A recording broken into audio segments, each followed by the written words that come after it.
Leonic! Okay. Where's the Bionicle retrospective I was working on? Oh! You mean... Retrospective? Give it to me. No can do, buckaroo. You on that piece of shit. Give it to me now!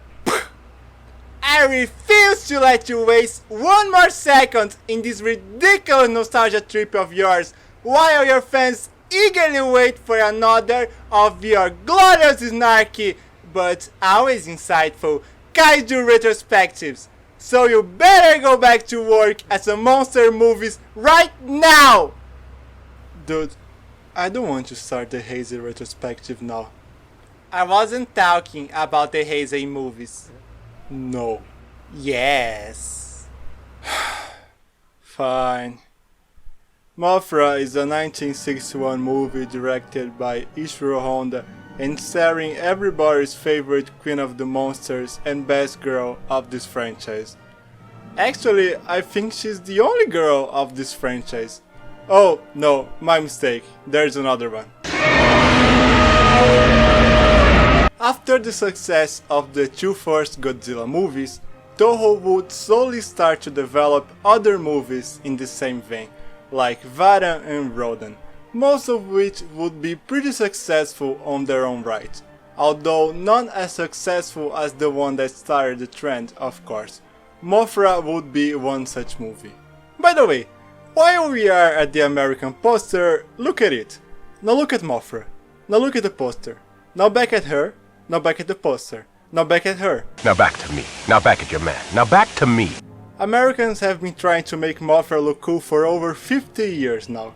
The movie is basically a Japanese remake of King Kong with a few twists, including all the elements of Mothra's mythology that would later become staples of the character in the Godzilla franchise, including the Shobijin and the creature's life cycle.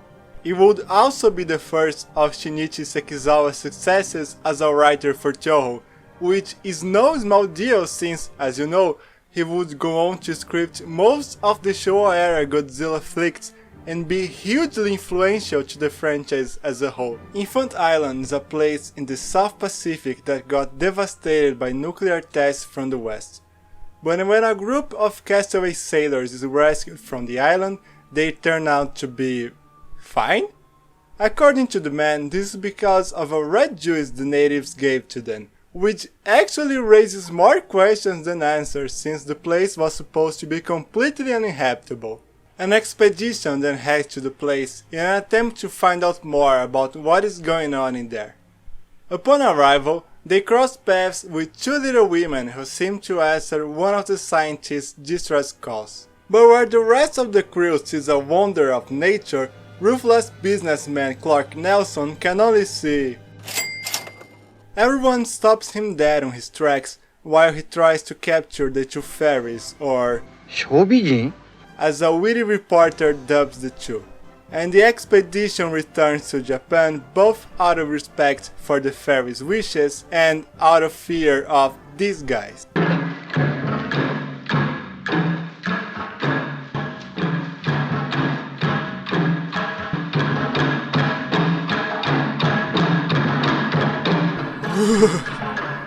I'm reliving my Jumanji drum nightmares here.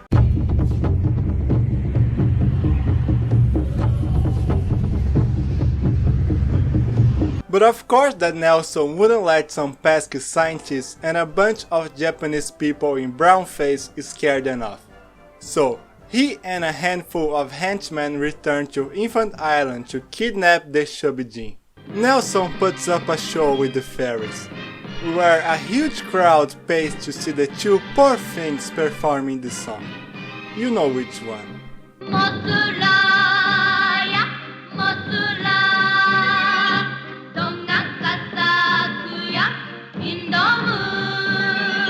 When they are not on stage, they are kept locked away in a back room of the theater, like a pair of birds. And like birds, they keep singing the same tune out of sadness for their captivity, because that's why birds sing. They are not supposed to be caged, you monsters! 妖精たちは嬉しそうに歌ってるよ。 I swear that this man is the heart and soul of this movie. It's probably because of the way Jerry Ito lifted his eyebrows, I don't know. It's just a shame he never worked in any other kaiju film. Barely Nelson knows, however, that every time the Shobijin perform their song, they are actually summoning Mothra, who emerges from her egg on Infant Island and starts swimming toward Japan. And it's not like the fairies didn't try to warn whoever came to them about the imminent disaster. They did. Not that this minimizes the fact that they are putting the lives of countless innocents in danger, but whatever. Nelson just ignores the warning, not fearing the giant monster that is coming to get him. And the monster is coming, and everyone does know it's coming for him. They just can't do crap about that because it has diplomatic immunity from his country or whatever. Until he doesn't anymore and has to flee Japan with the fairies. Mothra arrives, slowly dragging herself through Tokyo, while the Japanese army tries in vain to stop her. She eventually halts after trying to climb the Tokyo Tower and it collapsing under her weight. Tired of fooling around with humanity, Mothra just builds a giant cocoon around herself. Conventional weapons can't do crap against it, so the Japanese army just borrows some freaking giant atomic lasers to shoot at the monster. 攻撃60秒前。全長、メガネ。Ladies and gentlemen, fasten your seatbelts. The power of the sun in the palm of my hand. 我々は世紀の大怪獣モスラに勝ったようでございます。皆さん、全世界の皆さん、ご安心ください。モスラは死滅いたしました。安心して稼げますな。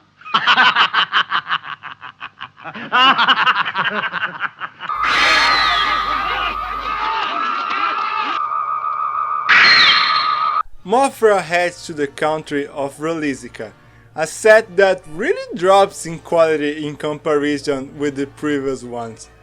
I'll take a wild guess and say this because Tokyo is a real city the filmmakers actually knew, while Newkirk City is a made-up one. Anyway, while trying to hide, Nelson gets recognized by the crowd and his car surrounded.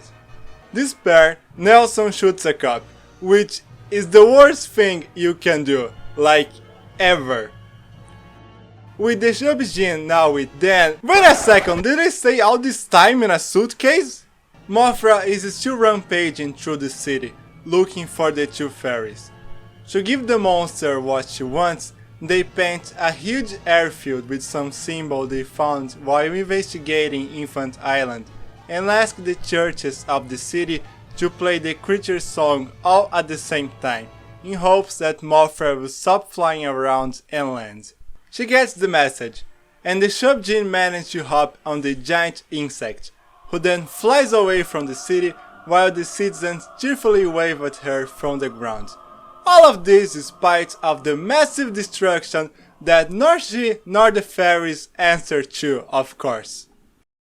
I often forget how much Kong vs Godzilla changed the landscape of kaiju films. Before that movie, these flicks were pretty much like Mothra is. Tales of lone monsters awakened by some mankind stupidity that then go on rampaging through cities until some humans figure out a way of stopping them. And I feel like this format may have disappeared just short of getting boring, making way to a just as gimmick formula of big monster fighting bigger monster that is still pretty much the norm, and that's a shame. Mothra feels weird for a number of reasons, that being one of them. The other being of how different the character behaves, being a far cry from the protector of the innocent we got used to see in subsequent movies. Here she is more of an unstoppable force of destruction, more in line with how Godzilla and Rodan are portrayed. But even if it lacks some of the series' trademark elements, it certainly already presents many of its foundations, and Mothra's eventual return just proves the character's popularity, marking her as one of Toho's most enduring monsters.